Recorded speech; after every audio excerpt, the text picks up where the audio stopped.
Hola amigos, soy Manuel Ávila y esto es Espiritualidad y Ciencia.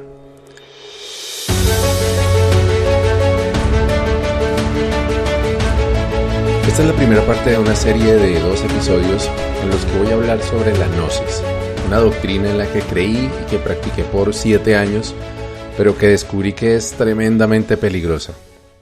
Este descubrimiento fue una experiencia muy personal y sucedió a raíz de una crisis de ansiedad que sufrí en 2017 y que narraré con detalle en otro episodio. En este episodio voy a contar la trágica historia de una madre que por influencia de la gnosis mató a su propia bebé de 6 meses. Explicaré qué es la gnosis, por qué es tan atractiva y les contaré la increíble historia de su mayor líder, Samael Aun Weor, que se convirtió en el líder religioso más influyente que ha nacido en Colombia, afectando la vida de millones de personas en todo el mundo, principalmente en Latinoamérica. El 27 de agosto de 2015, Marisol Rue, de origen chileno, y su esposo Raúl Serrano, nacido en Venezuela, viajaron desde Alemania, en donde vivían, a Santiago de Compostela, junto con su pequeña hija Victoria, la triste protagonista de esta historia, de tan solo 6 meses de edad. La pareja se había trasladado a la mítica población gallega, inmortalizada por Paulo Coelho en su bestseller El Alquimista, porque allí se llevaría a cabo un congreso internacional del Instituto Gnóstico de Antropología Samael y Litelantes, una de las tantas organizaciones en el mundo que observan y promulgan las enseñanzas de Samael Aun Weor, el desaparecido líder espiritual colombiano, a quien ya me he referido en varias oportunidades en este podcast. El viaje había empezado con mucha alegría y expectativa para esta joven pareja, que por primera vez se aventuraba en un viaje fuera de Alemania con su primera bebé. Sin embargo, había algo turbio que amenazaba la armonía de los Serrano Rue. Raúl no estaba del todo convencido de que Victoria fuera hija suya. Todo comenzó en junio de 2014. Marisol y Raúl llevaban juntos unos 5 años y ambos estaban comprometidos con su camino espiritual en la gnosis. Seguían con dedicación las prácticas en las que Samael había instruido a sus discípulos para supuestamente lograr la liberación de la conciencia y el desarrollo de poderes psíquicos, ayunos, meditaciones, ceremonias, pero lo más importante, practicar el sexo con frecuencia, pero evitando a toda costa que Raúl eyaculara, algo que para los gnósticos es equivalente a un pecado capital para los cristianos. Probablemente querían tener un hijo, pero haciéndolo dentro de la doctrina samaeliana. Según la gnosis, la pareja cósmica no podía engendrar a través de la eyaculación como los demás mortales, sino que debían practicar el Sahaja Maituna, una técnica derivada del tantrismo de la India, que podría describirse como una maratón de sexo de mínimo 1 hora, sin movimientos fuertes ni posiciones que no fueran la del misionero, ni muestras de lujuria o pasión, recitando mantras, haciendo oración y, lo más importante, sin eyacular una sola gota de semen y tampoco tener ningún orgasmo. Siguiendo esta práctica, dice la gnosis, los iniciados pueden recibir la encarnación de un espíritu superior de luz, que descendería del cosmos, adoptaría la forma de un solo espermatozoide de pura luz y viajaría hasta el útero de la esposa para fecundar un óvulo y formar así un ser ascendido, un bodhisattva, incluso tal vez un profeta. Pero hay de aquellas parejas que se atrevieran a fornicar, que era la palabra con la que Samael se refería al simple acto de eyacular. De concebir un hijo de esta forma, las parejas corrían el riesgo de traer al plano físico a un demonio o a la encarnación de un espíritu sin conciencia o incluso un ser malvado. Sé por experiencia propia que estas sentencias pueden llegar a ser una enorme presión en la mente de quien las acepta como verdad. Sin duda, Marisol y Raúl vivieron muchos momentos de angustia al fallar en la improbable meta del desapasionado, lánguido, místico, estático, maratónico, rutinario, seco y complejo sexo samaeliano. Pero todo se complicaría aún más en ese verano de 2014, cuando Marisol, alienada por todos estos dogmas esotéricos y aparentemente afectada también por problemas aún no diagnosticados de salud mental, tuvo una crisis que la llevó a abandonar a su pareja y embarcarse en una peligrosa aventura. Según su propio testimonio, durante sus prácticas ceremoniales para salir en cuerpo astral, otra de las doctrinas gnósticas que según Samael todo iniciado debería manejar para poder avanzar en su camino espiritual, Marisol recibía mensajes de seres superiores que le habían venido diciendo que tenía una importante misión redentora para salvar a la humanidad. En uno de esos sueños lúcidos, la joven vio una cruz blanca, que inmediatamente relacionó con la bandera de Suiza. La mañana siguiente, convencida de su predestinación mística, Marisol salió de su casa en Alemania y sin decirle nada a Raúl tomó un tren hasta Suiza. Pero por el camino siguió recibiendo mensajes místicos, así que cambió de tren y terminó en otro tren que la llevó a la estación de la ciudad alemana de Stuttgart. En aquella estación, algo grave sucedió, porque los eventos exactos de los 5 días que pasó en Stuttgart se borraron de su mente. Lo poco que dijo recordar es que había sido secuestrada por un vagabundo que la violó. Luego de eso, los servicios sanitarios de la ciudad la encontraron desmayada en la ciudad y la internaron en un psiquiátrico de Stuttgart durante 10 días. Del relato de Marisol, solamente la última parte pudo ser contrastada posteriormente. El caso es que mientras ella estaba en Stuttgart, Raúl la buscaba por cielo y tierra y ya había interpuesto la denuncia por su desaparición ante las autoridades. Los médicos del psiquiátrico donde estuvo internada inicialmente emitieron un diagnóstico de esquizofrenia paranoide. Le recetaron los medicamentos psiquiátricos del caso y la contactaron con Raúl para coordinar el alta de su compañera. A pesar de lo sórdido del episodio, especialmente lo relacionado con la violación por parte del vagabundo que al parecer no pudo ser localizado, Raúl estaba feliz de haber recuperado a su pareja y juntos decidieron dejar atrás el incidente. Además, en esos días, coincidencialmente, llegaron a su casa los papeles que les hacía falta para que Marisol pudiera divorciarse de su anterior marido, con quien tenía un niño de 11 años, quien no veía desde hace mucho. Y para completar la dicha, o más bien para complicarla, algunos días más tarde Marisol se hizo una prueba de embarazo que resultó positiva. Estaba esperando a su hija Victoria. Raúl, que llevaba tanto tiempo esforzándose y deseando tener un hijo con su amada, estaba dichoso, pero muy en el fondo también asustado. Así no lo quisiera reconocer, existía la posibilidad de que Victoria no fuera hija suya, sino de aquel infeliz que violó a Marisol durante su extraño brote de esquizofrenia en Stuttgart.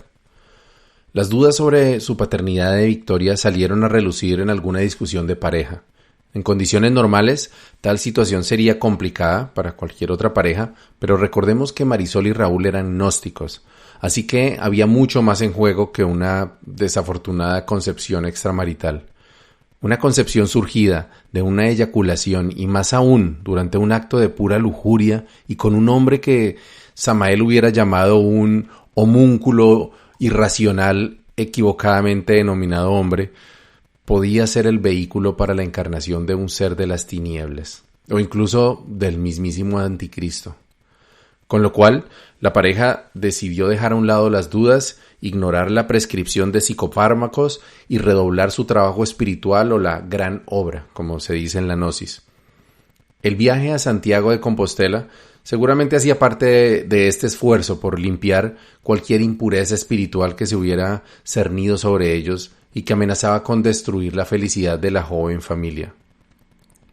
El 30 de agosto, después de una jornada de más conferencias, Marisol y Raúl tuvieron una discusión. Hay varias versiones sobre lo que la motivó. Marisol dice que ella se puso celosa porque en el Congreso apareció una mujer que había sido pareja de Raúl y éste le repitió sus dudas sobre la paternidad de Victoria y le exigió una prueba de paternidad. Marisol empezó a sentirse mal y discutió fuertemente con Raúl. Motivada por la ira, la mujer de 34 años tomó sus maletas y a la pequeña Victoria, salió del hotel y se dirigió al aeropuerto de la ciudad donde trató de conseguir un tiquete de regreso a Alemania. Pero el dinero que tenía no le alcanzaba para el tiquete y probablemente tampoco para el taxi de regreso, porque no le quedó más remedio que llamar a Raúl para que las recogiera en el aeropuerto. Esa noche, Lejos de mejorar, las fricciones de la pareja se agravaron y la discusión se repitió. Marisol, que a medida que se iba sintiendo más ansiosa, continuaba recibiendo más mensajes crípticos en su mente y, viendo las señales sobre su misión en aquel lugar, vio que Raúl se rascaba la cabeza. Algo le dijo que esa era una señal de que su pareja quería hacerle daño. Así que la alienada Marisol empezó a gritar pidiendo auxilio y le lanzó un zapato a Raúl exigiéndole que saliera de la habitación del hotel. Los ruidos alertaron a algunos de los huéspedes que también participaban en las conferencias gnósticas. Salieron a ver qué sucedía. Mientras tanto, Raúl, que se encontraba entonces en la puerta fumándose un cigarrillo, le confesó a otra asistente al congreso que creía que Victoria no era su hija. Esa noche tuvo que dormir fuera de la habitación porque Marisol trancó la puerta con las maletas y apenas le pasó algunas prendas de ropa. Marisol no aceptó a Raúl el domingo tampoco, por lo cual él tuvo que entretenerse en una visita guiada al casco histórico de la ciudad y haciendo otras cosas. Mientras tanto, en el hotel, Marisol llamó a una pareja de ingleses que se alojaban en la habitación de al lado y les sugirió que fueran a dar una vuelta por el hotel, a tomar un café tal vez. Esta pareja tenía un bebé de 1 año, así que los 5 bajaron al café que quedaba en el lobby, pero Marisol se veía ensimismada, agotada y triste, según los gnósticos británicos. Mientras se tomaban el café, el niño de 1 año de los ingleses señaló con su dedo el ojito izquierdo de Victoria, y en ese momento Marisol recibió un nuevo mensaje telepático que tendría consecuencias irreparables. La voz que la guiaba le dijo que su pequeña hija de 6 meses era la encarnación del mal, y que el niño que la había señalado era un guerrero de la luz que estaba librando una batalla espiritual en contra de ella. Por lo tanto, según declaró Marisol, la voz le indicó que debía matar a la niña antes de que cumpliera 1 año, para salvar de este modo el mundo, y que como premio por su sacrificio sería recogida por una nave espacial para viajar al sistema de Sirius, a un planeta donde viven los Cristos que murieron por la humanidad. Esta, por supuesto, era otra enseñanza de Samael Aun Weor, quien decía que Sirius era la capital de la Vía Láctea y el lugar en la que los seres ascendidos reencarnaban como dioses. Después de que el niño señaló el ojito de Victoria, Marisol permaneció por unos minutos en una especie de trance, que interrumpió intempestivamente levantándose de la mesa para dirigirse a su habitación, según dijo, para amamantar a la niña. La mujer inglesa, que también tenía nacionalidad portuguesa, sintió que algo no estaba bien y poco después decidió subir a la habitación de Marisol en el 7º piso. Cuando llegó, encontró a Marisol nuevamente, pero estaba como ida. ¿Y la niña?, le preguntó, pero no obtuvo respuesta. Entonces atravesó el umbral afanadamente sin que Marisol lo pusiera resistencia y vio un bulto en la cama, cubierto totalmente con una sábana y sujetada por 2 piedras blancas con vetas negras. «No puedes tapar tanto a la cría», le dijo a la inmóvil madre. Luego retiró la sábana y encontró lo que temía. Era Victoria, que ya no respiraba. La mujer salió corriendo escaleras abajo para pedir ayuda a su esposo, que convenientemente trabajaba en primeros auxilios en Inglaterra. El hombre llegó rápidamente a la habitación con otro asistente al Congreso y trataron de practicarle una maniobra de resucitación a la pequeña víctima mientras esperaban a la ambulancia que ya habían solicitado. Marisol, mientras tanto, seguía sentada en silencio, hasta que uno de los caballeros que trataban infructuosamente de salvar a la niña le dijo: «Tranquila, tal vez va a respirar». Dicen que entonces la mujer saltó como un resorte y se lanzó sobre la pequeña para apretarle el cuello con fuerza. Cuando llegaron la policía y los paramédicos, tuvieron que sacar a Marisol entre 4 hombres, porque ella se resistía. Dicen que mientras la sacaban, la mujer gritaba palabras ininteligibles. La fiscal del caso pidió 25 años de internamiento en un psiquiátrico penitenciario para Marisol, quien aprovechó su última intervención en el juicio para decir las siguientes palabras: «Yo tengo una enfermedad que me quitó lo que más amaba, que era mi hija. Me quitó a mi niña hermosa, me quitó a mi marido y ahora me va a quitar 25 años de mi vida. Amaba y amo a mi hija. Quiero saber dónde está enterrada. Si la voy a poder ir a ver y llevarle una flor. La extraño mucho. No pasa un día que no piense en ella. Sueño que la cuido, que le doy de comer, que la paseo. No sé qué voy a hacer de mi vida sin mi hija. El caso de Marisol y Victoria es obviamente un caso extremo de los efectos nefastos de las enseñanzas de Samael Aun Weor, pero tristemente no es ni el único ni el último evento en que las teorías gnósticas, que en su apariencia son nobles y benignas, se han convertido en un tormento para personas o incluso familias enteras.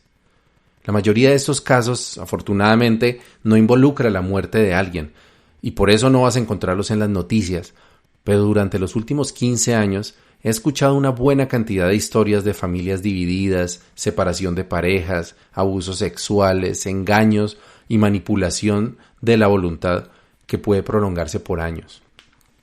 Mi objetivo con este episodio, esta narración, no es generar miedo, ni denigrar de las instituciones o personas que practican o enseñan la gnosis, sino crear conciencia de los peligros que ciertas doctrinas y prácticas entrañan, para que te protejas y evites pasar por los aprietos que muchas personas, entre las cuales me incluyo, hemos tenido que superar para desintoxicarnos de las ideas francamente destructivas que la gnosis inocula en la mayoría de sus adeptos.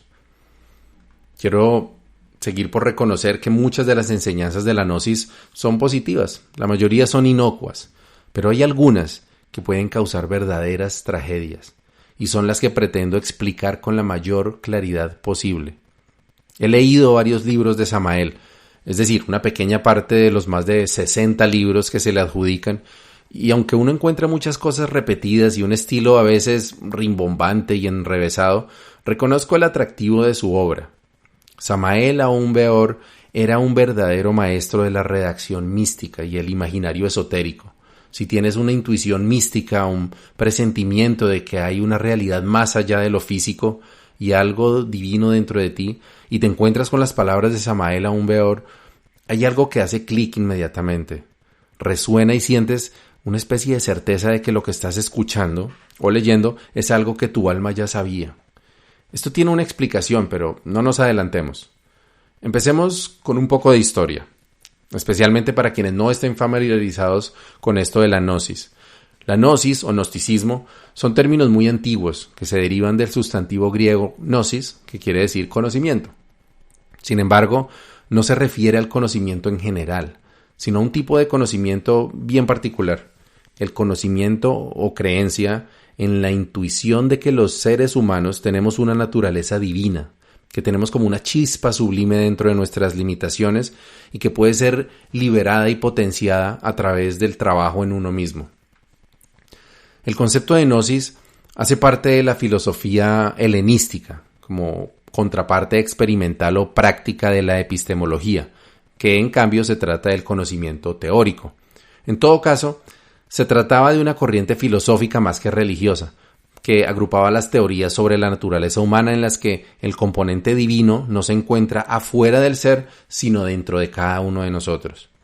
En ese sentido, gnosis vendría a ser la contraparte de la religión, ya que si atendemos al origen etimológico de los dos términos, religión busca religar al ser humano con la divinidad que se hallaría en el cielo o en otra parte, mientras que la gnosis dice, no, la divinidad está dentro de cada uno, así que el camino no es la adoración y alabanza para lograr los favores de la deidad, sino trabajo interno para sacar esa chispa divina y convertirse uno mismo en Dios, o en Cristo, como dicen también.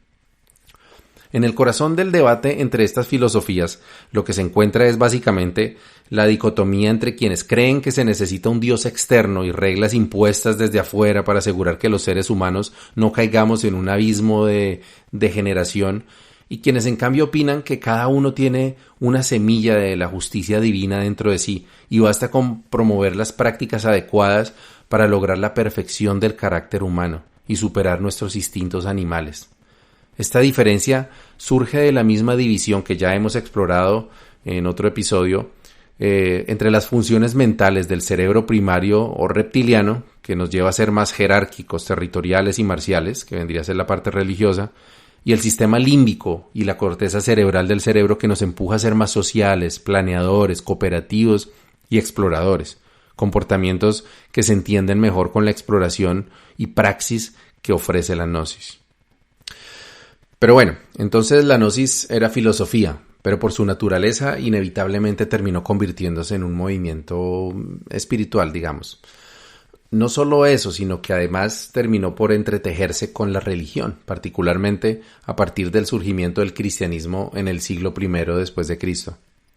Mientras que los romanos vieron a las enseñanzas de Jesús de Nazaret como una oportunidad para mantener su decadente imperio, convirtiéndolo en una nueva religión universal, basada en la imagen de un Cristo pobre, sacrificado y respetuoso de darle al César lo que es del César, algunas sectas judías no árabes como los esenios o los coptos de Egipto y otros grupos gnósticos veían en cambio a Jesús de Nazaret como un ejemplo de revolucionario del espíritu, transformador de las viejas reglas de la religión y dispuesto a destruir el templo de Jerusalén para dictar una nueva enseñanza.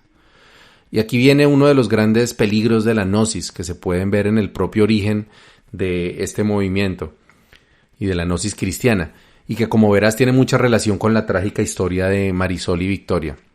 Los gnósticos, desde sus inicios, siempre han sido interpretativos místicos.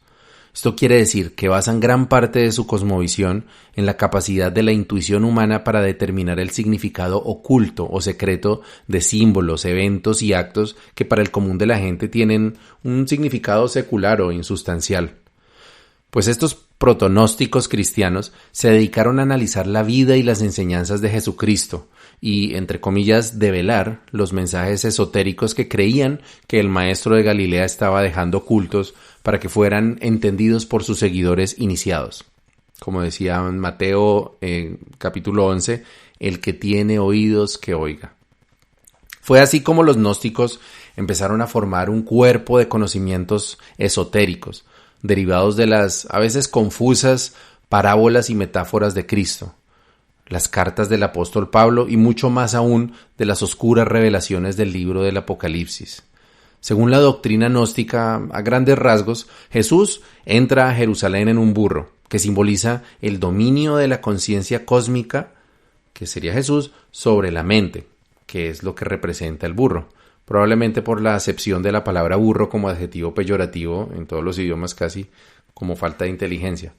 Luego se dedica Jesús a predicar el reino de los cielos, que para los gnósticos significaría el despertar de la conciencia. Y finalmente, Cristo se sacrificaría para representar lo que los gnósticos llaman el drama del Cristo cósmico, una supuesta epopeya interna de entrenamiento espiritual enfrentándose a la tentación de la carne, que es como lo que Jesús hizo en el desierto, después combatiendo esta tentación con ayunos y penitencia, que sería también la oración en el huerto, los 40 días en el desierto también, para terminar revelando el misterio de la encarnación del segundo Logos, o Cristo solar, a través del poder del sacrificio y el sufrimiento. Ojo con estas palabras porque más adelante vamos a recalcar en eso. Sobre esta base general, surgen varias escuelas de conocimiento iniciático, principalmente escuelas de misterio que van construyendo una cosmogonía cristiana paralela a la que la Iglesia Católica iba extendiendo por el mundo a punta de Biblia y espada. Y tal como hizo la Iglesia, los grupos gnósticos fueron cooptando saberes paganos y saberes iniciáticos esotéricos. Entre ellos hay creencias celtas, wiccanas, budistas e hinduistas, pero la influencia más relevante para la gnosis samaeliana fue del tantrismo de origen tibetano. El tantra, que es un conocimiento milenario fundamentado en la creencia de un cuerpo energético que está formado por vórtices de energía, los chakras, enseña a sus adeptos que la energía sexual que se descarga durante un orgasmo puede ser contenida, canalizada y transmutada para energizar ese cuerpo sutil que tendríamos dentro de todos nosotros y obtener con esta energía todo tipo de beneficios como curación de enfermedades, aumento de la creatividad, mejoramiento de la potencia física, de la inteligencia, pero sobre todo lograr la liberación de esa esencia divina dentro del ser. Esto es el Tantra. Estas teorías no son exclusivas tampoco del tantrismo, sino que han sido exploradas por muchos cultos iniciáticos también. Esto incluye el rosacrucismo de Arnold Krumheller, que fue uno de los autores que Samael más plagió. Pero todos estos saberes han observado, con justa razón, que el sexo es una fuerza muy poderosa que tenemos todos los seres humanos. Y entonces estos místicos y estos cultos han tratado de desarrollar técnicas, dietas, ejercicios y otros métodos para usar esa fuerza con fines esotéricos. Es entendible para quien haya experimentado un orgasmo que el ser humano pues considera este fenómeno como algo metafísico, incluso místico. Esto mismo sucede con la ensoñación. Seguramente habrás tenido en más de una oportunidad alguna experiencia onírica que podrías describir como demasiado realista, inquietante, como sueños premonitorios, parálisis del sueño, sueños extremadamente reales, como también conocidos como sueños lúcidos. Pues el esoterismo en general y obviamente, por lo tanto el gnosticismo, siempre han dotado de una relevancia sustancial el análisis y la potenciación de los sueños. Pues esos dos puntos, el sexo y los sueños, serían la base de la doctrina que empezó a construir el joven Víctor Manuel Gómez Rodríguez, un colombiano de clase media, nacido en la Bogotá de principios del siglo XX, que desde adolescente se sintió atraído por el esoterismo. Inició su búsqueda espiritual en los grupos rosacruces y teosóficos de la ciudad, pero rápidamente se desencantó de lo limitado que le pareció el conocimiento que se impartía en estos grupos. Debido a esto, Víctor Manuel empezó a cazar libros esotéricos en las bibliotecas de la ciudad con conocidos esoteristas y se sumergió en la lectura, convirtiéndose, como él mismo lo relata en su autobiografía, en un ratón de biblioteca. Durante los años que siguieron, haciendo uso de una memoria prodigiosa y la disciplina de estudio que seguro habría sido mejor aprovechada en una ciencia de verdad, el joven Víctor empezó a formar su propia síntesis de conocimientos ocultistas y esotéricos, principalmente de la teosofía de Madame Petronila Blavatsky, la antroposofía de Rudolf Steiner y en general autores famosos de la materia como Arnoldo Krumheller, que ya mencioné antes, el conde Saint-Germain, Paracelso, Gurdjieff, Ouspensky, entre otros, y hasta de un buen número de poetas cuyas obras parafraseó o acomodó copiosamente en sus libros. De los años siguientes poco se sabe, pero al parecer se convirtió en una especie de vagabundo que recorría varias ciudades de Colombia en búsqueda de maestros esoteristas y se ganaba la vida como adivinador, guía espiritual o lo que pudiera hacer con sus particulares conocimientos. Con apenas 23 años se casó por primera vez y tuvo 2 hijos, pero debido a las carencias económicas y falta de cuidados médicos perdió a uno de ellos, Luz Estela, que tenía apenas 2 añitos. Poco antes de cumplir los 30 años de edad, Víctor Manuel, que se encontraba en la ciudad de Armenia, conoció a Arnolda Garro Mora, quien se convertiría en su esposa por el resto de la vida. Tras abandonar a su primera esposa y el hijo que le quedaba con ella, Arnolda, que también era esoterista y de hecho uno de sus primeros discípulos, se convirtió en su esposa y sería también la inspiración del primer libro que Víctor publicó, que no solo es probablemente la más conocida de sus obras, sino la primera en declarar el sexo como el único camino para la liberación del ser. También fue la primera vez en que Víctor Manuel firmó con su primer apelativo Aún Weor, o Beor, que creo que es la pronunciación correcta.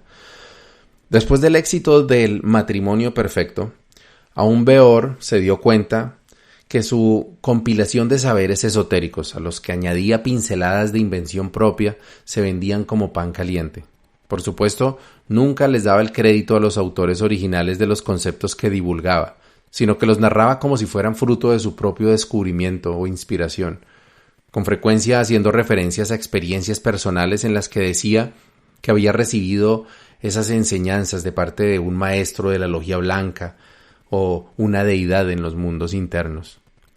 También probó el éxito de las referencias oscuras e imprecisas con las que aludía al instinto del lector, de tal forma que, como sucedía con Nostradamus o con los horóscopos de los diarios, Sus textos parecieran predecir eventos futuros, adivinar situaciones personales del lector o corroborar sus escritos del futuro.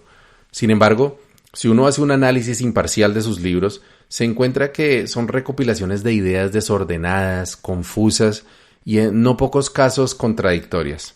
No voy a entrar a detallar dichas contradicciones, pero en la página web de este podcast comparto un enlace a un sitio web en el que se transcriben estas incoherencias entre diferentes libros escritos por este señor. Hay algunas cosas que puedo reconocerle a los libros de Aún Weor, además de la que ya referencié de su facilidad para escribir relatos con aire de revelación mística.